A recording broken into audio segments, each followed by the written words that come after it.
Hi guys, so ngayong araw medyo maulan kasi meron daw bagyo So ngayon, walang tigil yung ulan simula umaga hanggang ngayon madaling araw, ganun pa rin.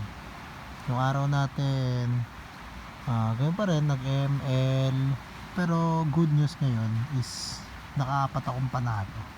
Yun yung pinakamagandang part na nangyari sa araw ko ngayon. Kumbaga nababali na yung dapat mabali, and kasama ko naman yung mga tropa ko sa STI. Syempre nakikinig naman sa mga sinasabi. Ako na to coach Ems, marami pa dapat malaman, so marami pa dapat matutunan. So ayun, may napamitik na ako dalawa. So dalawang account na lang yung kailangan pa ulit na magmitik para balagbaga na.